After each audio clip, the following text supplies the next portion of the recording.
Hi అండి, నేను మీ లత. అందరూ బాగున్నారా? అందరూ బాగుండాలని కోరుకుంటూ ఈ వీడియో వచ్చేసి కూర కారము అలాగే పచ్చడి కారము ఎలా తయారు చేసుకోవాలో చూపిస్తున్నానండి. మన ఇంట్లో సొంతంగా చేసుకుంటే కారం ఎంత బాగుంటుందో చూసారా, కలర్ ఎంత బాగుందో. అది ఏ విధంగా చేసుకోవాలో చూపిస్తాను. నేనైతే సన్న మిరపకాయలు ఒక అర కేజీ తీసుకున్నానండి. అలాగే లావు మిరపకాయలు వచ్చి 3 కేజీలు అయితే తీసుకున్నానండి. 1 కేజీ పచ్చడికి 2 కేజీలు కూర కారానికి తీసుకున్నాను.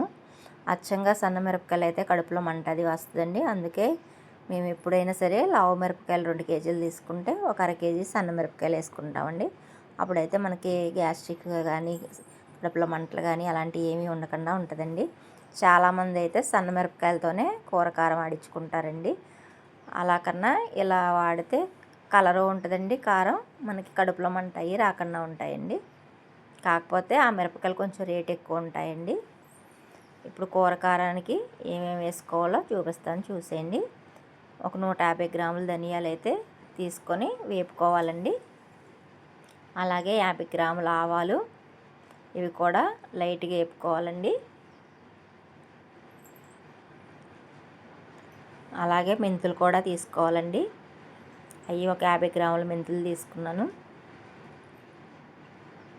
ఇవి కూడా మనకి కలర్ మారే వరకు వేపుకోవాలండి. అలాగే ఒక 50 గ్రాములు జీలకర్ర కూడా తీసుకొని అది కూడా కొద్దిగా లైట్గా వేపుకోవాలండి. ఏమైనా మాడిపోకుండా సిమ్లో పెట్టి వేపుకుంటే బాగుంటాయండి.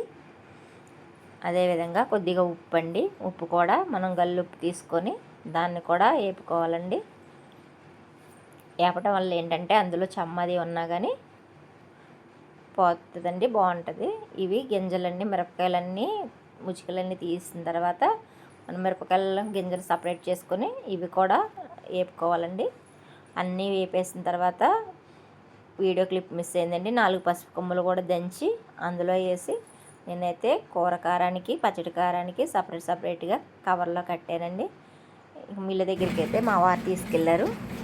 ఇక్కడైతే దంపుడు కారం అంటే ఇది రోకళ్ళతో దంచుతూ ఉంటారు. అదే వేరే మిషన్ కారం అయితే మనకు నలుపు వచ్చేస్తుంది, కారం బాగోదు, నిలవ ఉండదు. ఇదైతే మనకు సంవత్సరం అయినా కానీ అలాగే ఉంటుంది. అలాగే ఆయన మిల్ల దగ్గర నుంచి వచ్చేసరికల్లా నేను ఒక 5-6 వెల్లుల్లిపాయలు తీసుకొని పొట్టంతా శుభ్రంగా ఒలుచుకొని మిక్సీ అయితే కచ్చాపచ్చాగా ఆడేసి పక్కన పెట్టుకోవాలండి. ఇంతలో ఆయన కారం చేసేసారు. కారం బేషన్లో వేసుకొని ఆ కారంలో మనం ఆడించుకొని వెల్లుల్లిపాయ పేస్ట్ కూడా వేసి బాగా కలుపుకున్నాను. చూడండి కారం అయితే ఎలా ఉందో కలరు. ఈ కారం మనకి సంవత్సరం పాటు నిల్వ ఉంటుందండి. ఇది పచ్చడి కారం అండి. ఇది ఇంకా కలర్గా ఉంది, చూసారు కదండి. ఇది పచ్చికారం అండి. పచ్చళ్ళు అవి పట్టుకోవడానికని 1 కేజీ పచ్చికారం ఆడిచ్చాను కదా, అది మంచి కలర్ ఉందండి. ఈ కూర కారం అయితే మనం అన్నీ వేపి వేసుకున్నాం కదండి సరుకులన్నీ, అందువల్ల కొంచెం కలరు చేంజ్ అవుతుంది. అయినా కానీ ఇది కూడా ఎర్రగానే ఉంటుందండి. ఈ డబ్బాలో మనం స్టోర్ చేసుకున్నామండి. కారాన్ని అంతా స్టోర్ చేసుకున్న తర్వాత ఇలా సిల్వర్ పేపర్ వేసేసుకొని మూత పెట్టేసి ఫ్రిడ్జ్లో పెట్టుకుంటే సంవత్సరమైనా కానీ మనకు కారం అనేది అసలు రంగు మారదండి, అలాగే ఉంటుంది. ఇదిగోండి చూపిస్తాను చూడండి. ఇది పోయిన సంవత్సరం ఆడిచిన కారం అండి. కలర్ ఎలా ఉందో అలాగే స్టోర్ చేసిన కారం అండి. అందులో నుంచి ఈ డబ్బాలోకి వేసి అది వాష్ చేసి మళ్ళీ అందులో వేసానండి. పోయిన సంవత్సరం కారం అయితే అంత ఉందండి. ఇది పచ్చికారం అండి. ఈ డబ్బాలోకి అయితే వచ్చింది పచ్చికారం.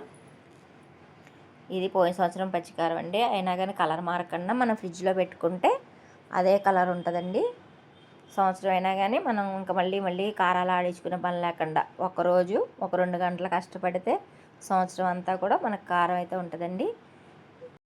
ఈ కూర కారం రెడీ చేసుకుంటే ఏ కూరైనా టేస్టీగా ఉంటుందండి. అలాగే ఎవరైతే మన ఛానల్ ఫస్ట్ టైం చూస్తున్నారో లైక్ చేసి షేర్ చేసి సబ్స్క్రైబ్ చేసుకోండి. Thank you for watching.